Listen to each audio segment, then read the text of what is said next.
In the councils of government, we must guard against the acquisition of unwarranted influence, whether sought or unsought, by the military-industrial complex.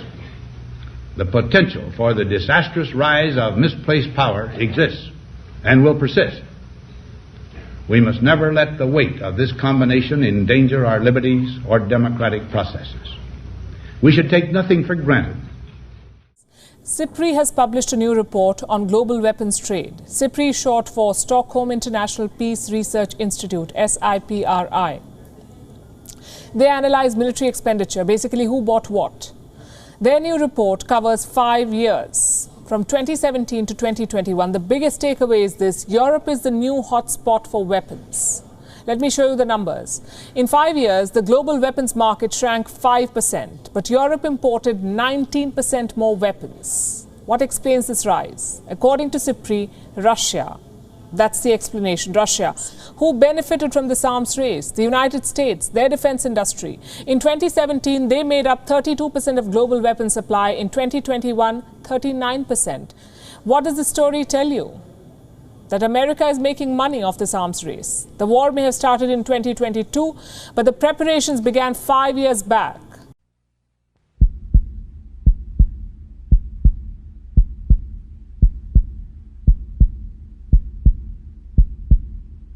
With calls for military escalation in Ukraine on the rise, whether through supply of arms or establishment of a no-fly zone, we ask, are we sure that this is the right way to go? And are we certain that no one is going to profit from it? Prior to the invasion of Ukraine by Russia and the levying of numerous sanctions on Russia by the US, members of Congress purchased defence and energy stocks. Does your heart sink when you hear that? Do you not think I too want to believe that we are governed by people that have our best interests at heart? I really do. I'd love to believe that mummy and daddy are out there running the country with our best interests at heart, thinking only, how can we serve people? But if you do believe that still, how do you incorporate this into that understanding?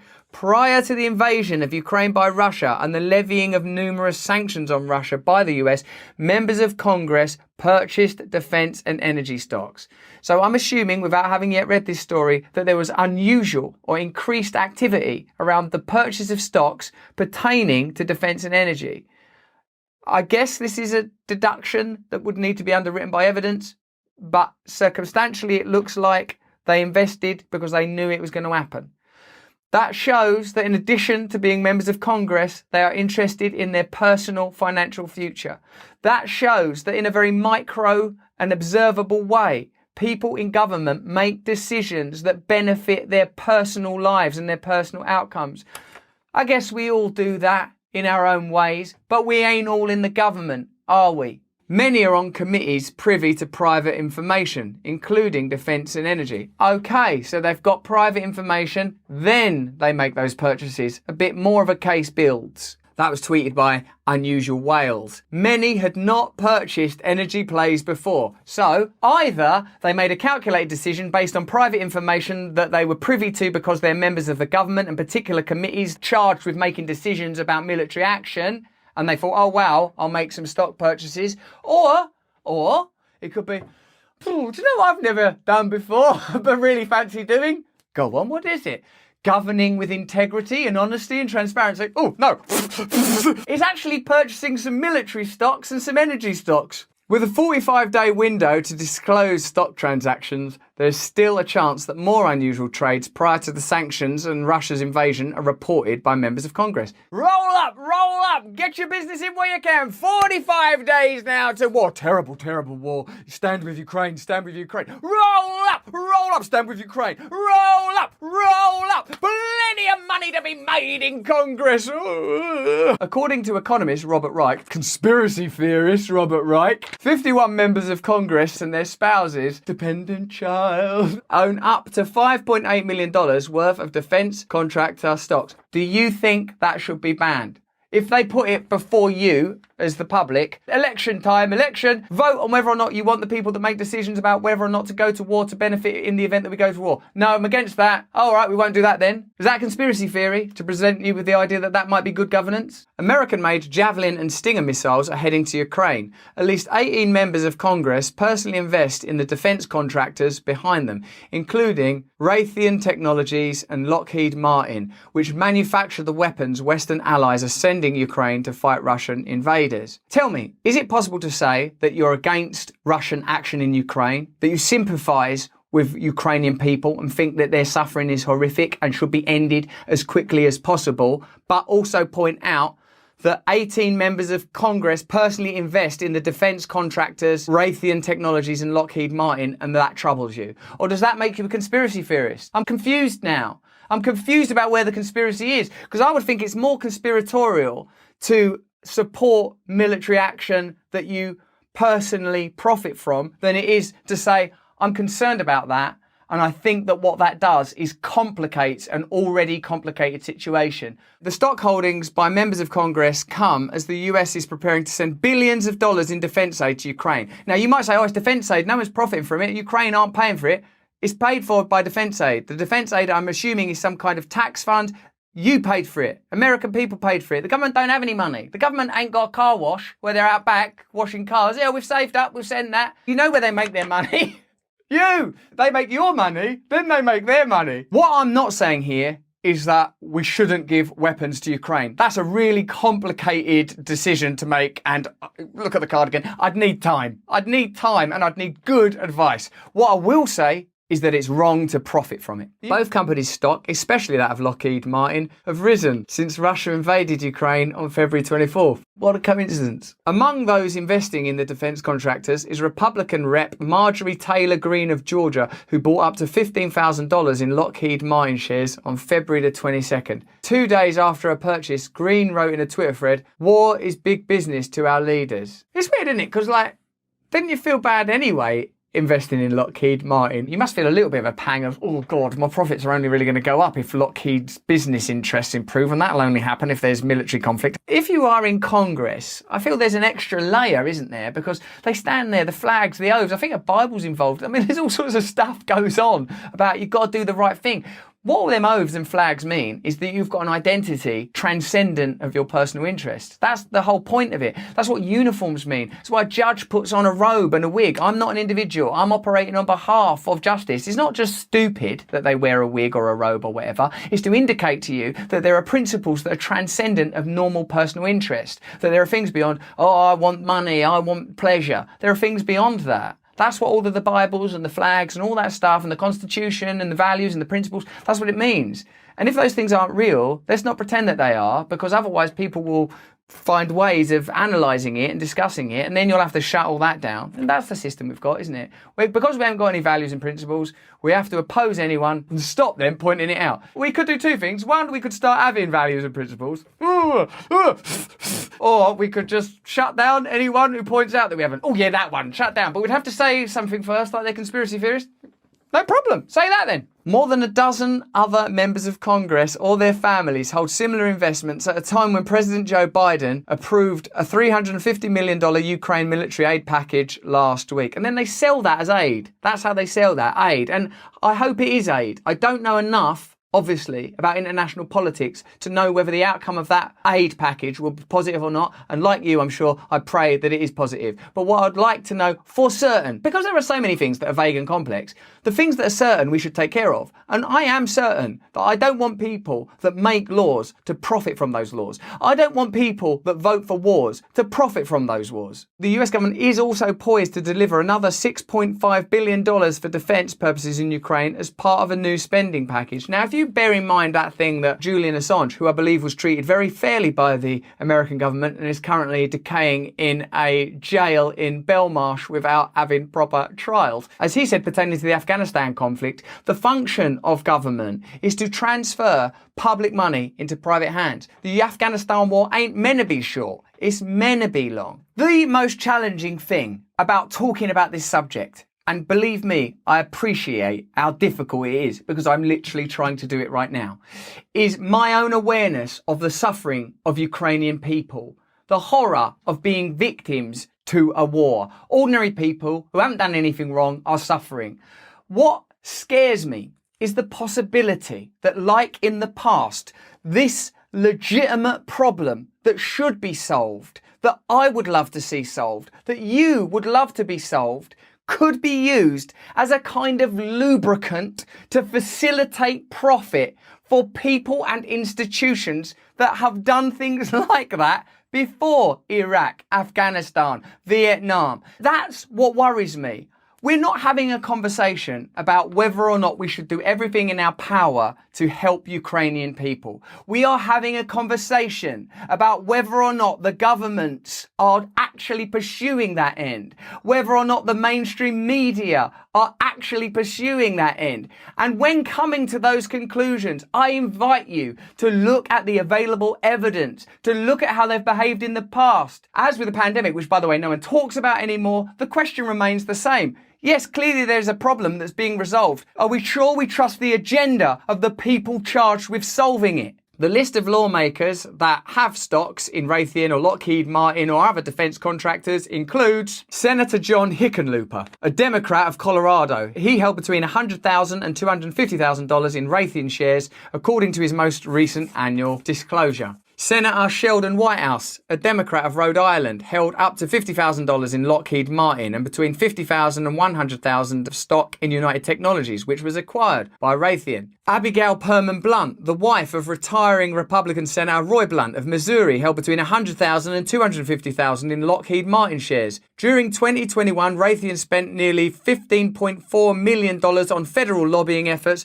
while Lockheed Martin spent more than $14.4 million, according to federal records compiled by Open Secrets. Now, because the law requires that this information is to a degree transparent, what is necessary is control of the narrative to such an extent that a kind of delirium takes hold. Because otherwise, you might start to form an impression that companies spend a load of money on lobbying. During those conversations and the process of lobbying, the Congress folk and senators acquire information and go, by God, these guys are going to do well. I might invest a little bit of my own money into that stuff, particularly as I know the kind of decisions that are being made on a military international level that could potentially profit these organisations. And if you start to form that kind of impression, it's difficult to trust your government.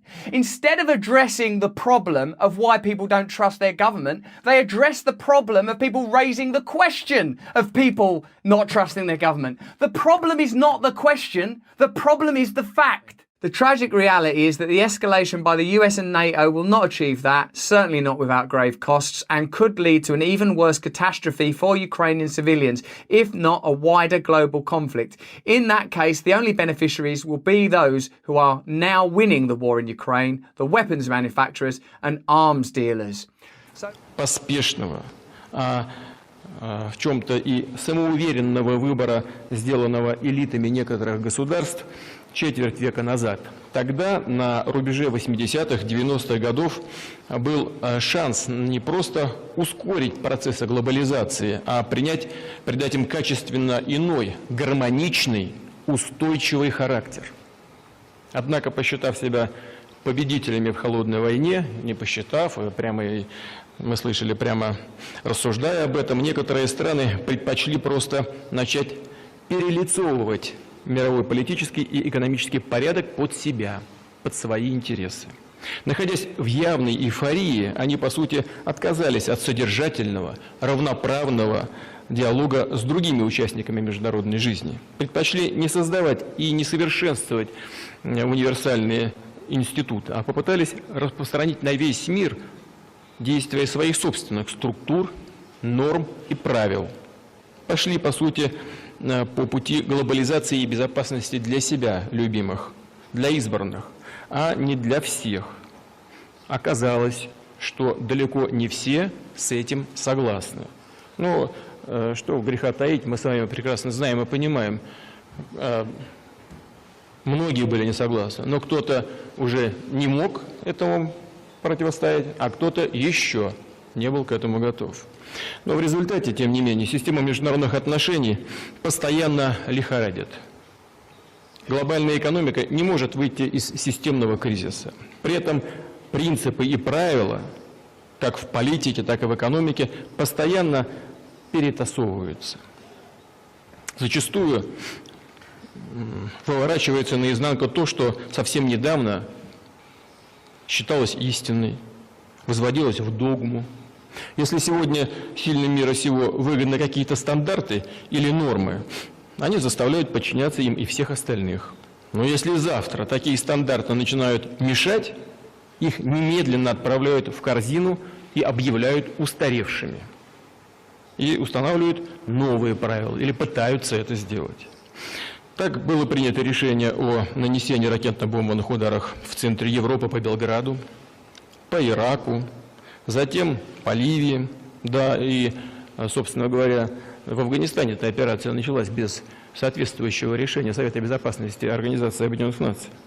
Стремясь изменить в свою пользу стратегический баланс, сломали и международно-правовой режим, запрещавший развертывание новых систем противоракетной обороны. Создали и накачали оружием террористические группировки, жестокость которых толкает миллионы людей к бегству, к переселению, к миграции, а целые регионы ввергает в хаос. Мы видим, как жертвуют свободой торговли и используют так называемые санкции для политического давления. В обход Всемирной торговой организации пытаются формировать закрытые экономические альянсы с жесткими правилами и барьерами, где главные выгодоприобретатели – свои транснациональные корпорации. Почему это происходит, мы тоже знаем. Не удается решить в рамках ВТО накопившиеся проблемы. Значит, в стороночку отодвинем все эти правила и саму организацию и создадим новые. Это вот именно то, о чем я только что сказал. При этом мы не видим желания некоторых наших партнеров решать реальные международные проблемы, созданные еще во время холодной войны и пережившие явно свой век структуры. Ну, такие, например, как НАТО. И несмотря на все разговоры о необходимости адаптации к новым условиям, никакой реальной адаптации к новым условиям не происходит. А такой важный механизм обеспечения общеевропейской, да, и трансатлантической безопасности, как ОБСЕ, постоянно пытаются превратить в инструмент обслуживания чьих-то внешнеполитических интересов. И в результате этот важнейший инструмент работает в холостую. При этом постоянно штампуются угрозы вымышленные, мифические, вроде пресловутой российской военной угрозы.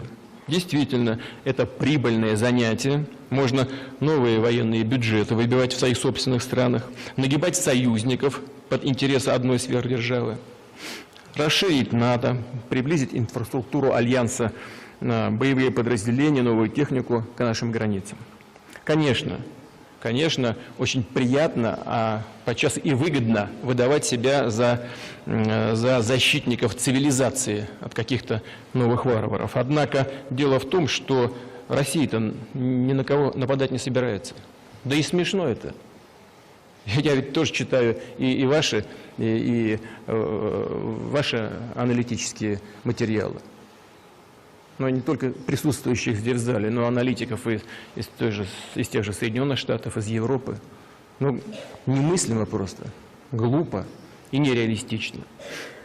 В одной Европе там 300 миллионов, все члены НАТО. В США общее число стран, численность населения страны – это 600 миллионов человек, наверное. В России 146 миллионов всего сейчас. Ну, просто смешно об этом даже говорить. Нет. Это все равно используется для достижения своих целей политических. К числу мифических, придуманных проблем относится и развернутая в США истерия, по-другому я не могу сказать, по поводу влияния России на ход нынешних выборов американского президента. Казалось бы, в Америке действительно множество острых, действительно насущных проблем. От колоссального государственного долга до роста насилия с применением огнестрельного оружия и фактов полицейского произвола. И, наверное, в ходе выборов разговор должен был бы идти именно об этом, о других нерешенных проблемах. Но, видимо, сказать элите особенно нечего, нечем общество успокоить. Поэтому куда проще отвлечь внимание людей на российских так называемых хакеров, шпионов, агентов влияния и так далее и тому подобное. я вот хочу задаться вопросом и вам этот вопрос задать. Неужели кто-то всерьез думает, что Россия может как-то повлиять на выбор американского народа? Америка что, это какая-то банановая страна, что ли? Америка – это великая держава. Если я не прав, поправьте меня, пожалуйста. Возникает вопрос, если дальше все будет развиваться в таком русле, что ждет мир? Каким он будет завтра? Если ответы на вопросы, как обеспечить стабильность, безопасность, устойчивость экономического роста, как повысить благосостояние людей, как это не печально признать, никакого консенсуса на этот счет в мире нет. Не знаю, может быть, в ходе состоявшихся дискуссий вы пришли к такому общему выводу. Мне было бы, конечно, интересно об этом услышать. Но существует совершенно точно дефицит стратегии и идеологии будущего. Это создает атмосферу неуверенности, которая прямо влияет на общественные настроения. Социологические исследования, проводимые по всей планете, показывают, что жителям разных стран и континентов будущее, к огромному нашему сожалению, чаще всего кажется смутным и мрачным. Будущее не зовет, оно пугает. При этом люди не видят реальных возможностей и механизмов что-либо изменить, как-то повлиять на ход событий, на выбор политики. Да, формально все атрибуты демократии в современных странах налицо. Выборы, свобода слова, доступ к информации, право выражать свое мнение. Однако даже в так называемых развитых демократиях у большинства граждан нет реального влияния на политические процессы. Нет прямого реального влияния на власть. Граждане чувствуют, что их интересы и представления элит о единственно правильном курсе, который эти элиты выбирают, все чаще и больше расходятся между собой. Как следствие, референдумы, выборы все чаще преподносят сюрпризы. Сюрпризы для власти. Люди голосуют совсем не так, как им советовали официальные, респектабельные средства массовой информации. И не так, как это рекомендуют так называемые системные партии. А общественные движения, которые еще совсем недавно считались слишком левыми или слишком правыми, выходят на авансцену, оттесняя политических тяжеловесов. Сперва такие неудобные результаты поспешили объявить некой аномалией, случайностью. Когда они стали повторяться, заговорили о том, что общество не понимает тех, кто находится на Олимпе власти. Не доросло до того, чтобы оценить устремления властных структур, заботу о народном благе, а то и вовсе доходят до истерики, мол, это следствие зарубежной, как правило, российской пропаганды. Да, я вам скажу, уважаемые друзья и коллеги, хотелось бы мне иметь такую пропагандистскую машину в России. Но это, к сожалению, не так. У нас нет таких глобальных средств массовой информации, как CNN, BBC и некоторые другие. У нас таких возможностей пока нет. Что касается тезиса о торжестве маргиналов, популистов над здравомыслящим, трезвым, ответственным меньшинством, то дело, конечно, и не в популистах, и же с ними. А дело в том, что простые люди, рядовые граждане, перестают доверять правящему классу. Вот в чем проблема. Кстати, политическая повестка и так уже выхолощена. Выборы перестают быть инструментом перемен, а сводятся к скандалам, к обсуждению компроматов, простите меня, к обсуждению того, кто кого за что ущипнул, кто с кем спит. Но это просто переходит всякие границы. Да и, честно говоря, вот если посмотреть на программы кандидатов различных, то такое впечатление, что они вообще скроены по одним и тем же лекалам. Разница-то небольшая. Или ее вообще по сути нет. Элиты словно не замечают углубляющегося расслоения в обществе и размывания среднего класса. И при этом насаждают идеологические модели, которые, на мой взгляд, разрушают культурную, национальную идентичность. А в некоторых случаях в некоторых странах и жертвуют национальными интересами, отказываются от суверенитета в обмен на благосклонность сюзерена. Резонно возникает вопрос, так кто же в самом деле маргинален? Расширяющийся класс наднациональной олигархии и бюрократии, часто фактически неизбираемый и неконтролируемым обществом, или большинство граждан, которые хотят, в общем-то, простых и понятных вещей, стабильности, свободного развития своих стран, жизненных перспектив для себя и своих детей, сохранения своего культурного лица, а главное, элементарной безопасности для себя и своих близких. Not often mentioned, however, is that this small country has 5% of the Earth's natural and mineral resources, including coal, oil and natural gas, the second most in Europe, lithium for batteries, iron ore for industry, titanium, 20% of proven world reserves for aerospace, and gallium, second most in world for electronics. Ukraine is also incredibly rich agriculturally. First in Europe in arable land and 25% of the world's volume of black soil capable of meeting the food needs of 600 million people. This is more than a political war, it's a resource war. It certainly sounds like it because that is a staggering amount of resources. Two things you could say as a result of that knowledge is one, Russia's invasion is likely in part motivated by a desire to control those resources. And possibly, and forgive me if this sounds cynical, the Western response could in part be motivated by some of those resources.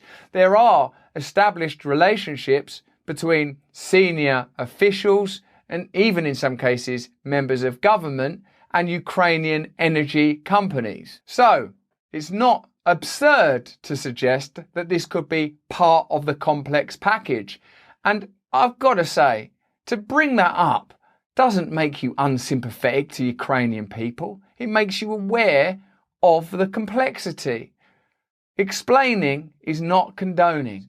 US military contractors, Raytheon and Lockheed Martin, can you go one day without hearing about those guys and their skullduggery?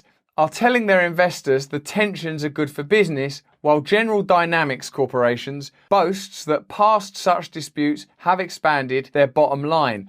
That is almost the definition of a problem inherent within a system. When a system benefits from war, might the system be biased in favour of war?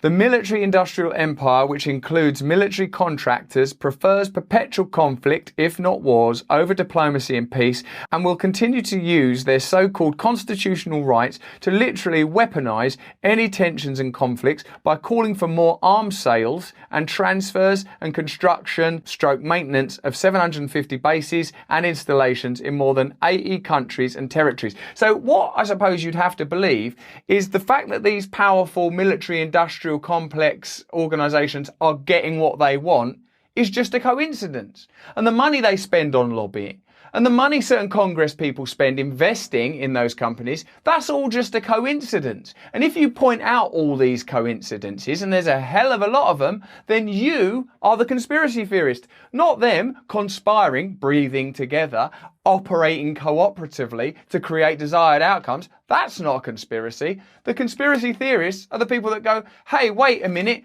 do you think there could be any other objectives at play here other than the desirable righteous outcome for the good people of Ukraine? Because, you know, just the involvement of Raytheon, Lockheed Martin, Congress people who are invested in stocks, you don't not worry about any of that? No? The ones asking the questions, are the conspiracy theorists. How do you feel about that? Hit me up in the comments below.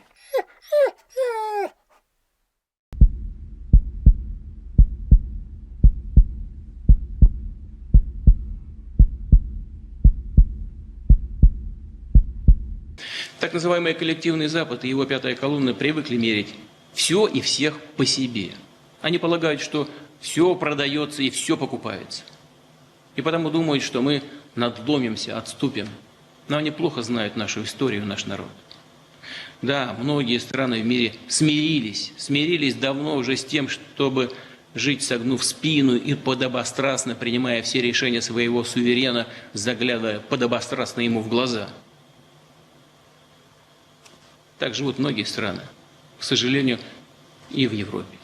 Но Россия никогда не будет в таком жалком и униженном состоянии. И борьба, которую мы ведем, это борьба за наш суверенитет, за будущее нашей страны и наших детей. Мы будем сражаться за право быть и оставаться Россией. It's pretty clear that we're going to have to debug and de-school ourselves from some pretty deep conditioning. For me, it seems almost automatic to feel a patriotic lunge in my belly. Oh no, I'm supposed to like this. I think of the movies we've watched, the feelings that we've felt, the natural affinity that we feel as tribally evolved animals. But the people that are actually behind these wars, they don't feel any of that. They're not like, we've got to go to war, we've got to, because of the flag, because of the eagle, because of the coastline and Mount Rushmore. All these people benefit from it financially or in some other tangential way. The obligation then is ours to decode ourselves, to open our minds, to free ourselves, because there is a family, there is an affinity, there is a tribe, there is an awakening happening, but we will never experience it if we allow ourselves to be as marionettes tied to their malevolent objectives. And it's becoming very clear what those objectives are. Empires, as Reinhold Niebuhr observed, eventually destroy themselves in the effort to prove that they are indestructible. The self-delusion of military invincibility is the scourge that brought down the American empire as it brought down past empires. Part of me feels a little bit sad here in that, because there's a bit of me that sort of loves America and doesn't want to contemplate the end of the American empire. But actually, who did that empire serve? And I'm speaking to you as Americans as well. You? Or did it serve a set of institutions and corporate interests, and you were merely the fodder that passed through the machine in order that they could facilitate their own gains? We may salute the flags and feel patriotism for the eagle or the lion, but they don't care about that. It's pretty clear from this what they care about. In a sense, this geopolitical analysis of entrenched American challenges points once more to the necessity for us as individuals to begin to look at different ways of living. The world is shifting and altering, even if those economic and cultural models once may have been of comfort to us.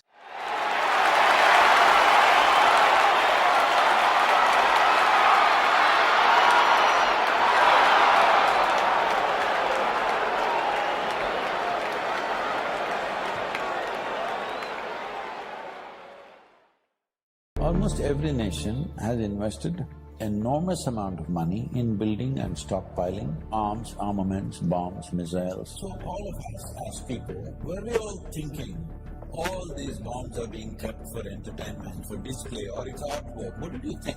One day it will be used. The question is on whom? Wars are almost inevitable because economies are built on war. So we have no intent of stopping the war. Let's be clear about that. When it happens to us, we will cry. When it's happening somewhere else, it's drama. This inhuman attitude towards war and to killing and the suffering that other people go through, we must come out of that. Because most evil things have happened not necessarily because of evil intentions, simply apathy. You sleep through life. That is what is happening to the world, both in terms of soil and in terms of war. We sleep through. After World War II, we formed League of Nations. We made United Nations. The idea was never again such wars will happen, right? Since then, how many wars? Actually, if you look at it, there's not been a single day's break on this planet after World War II without at least a battle going on somewhere. We are not saying we are not in such a la-la land that we don't have any issues. We have issues. But this is the idea of setting up a platform which would solve problems. We have pushed it to the side and doing what we want. So how do we wake up? First thing is, within your hearts, your anger and hatred must go. I must tell you this. А вы, в свою очередь, вешаете своему населению. И люди не чувствуют опасности. Вот меня что беспокоит. Ну как мы не можем понять? Мы тащим мир вообще в совершенно новое измерение. Вот в чем проблема. Делают вид, что как будто ничего не происходит. Но я не знаю даже, как достучаться. And I say this, our country's in trouble. Something has to happen. And if it doesn't happen, and if we don't have smart leadership, you're going to end up with no world. The world is going to be blown to pieces. We have stupid people now running our country. The world is going to be blown to pieces. What are you thinking about? If the nuclear bomb were to explode right now, what would you choose? Live or die? Live. Yeah, because if I died, then there'll be a lot of things I couldn't do anymore. I'd never see my family again. I'd miss the sun on my face. I'd never eat my favourite food again. Never travel. Never be in love. I wouldn't live. What about you? What would you choose? Live or die? Die. Because if I survived, I wouldn't be able to do a lot of things anymore. I'd never see my family again. I'd miss the sun on my face. I'd never taste my favourite food again.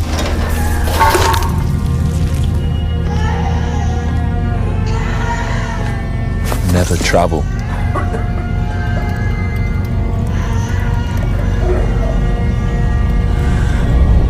Never be in love.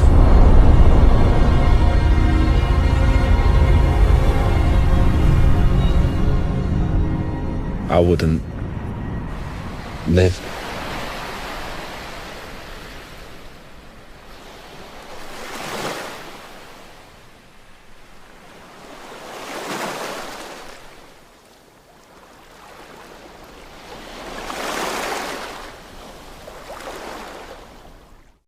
The United Nations was founded so that we would never forget the crimes of great power. Are we now in danger of forgetting? Do we forget the lies that justified the conquest of Iraq and disguised America's plans to dominate all the world? And do we accept a distortion of intellect and morality that empties noble words like democracy and liberation of their true meaning, that says it's wrong for a terrorist to kill innocent people, but right for governments to commit the same crimes in our name? The answer is that we need not accept any of this if we recognize that there are now two superpowers.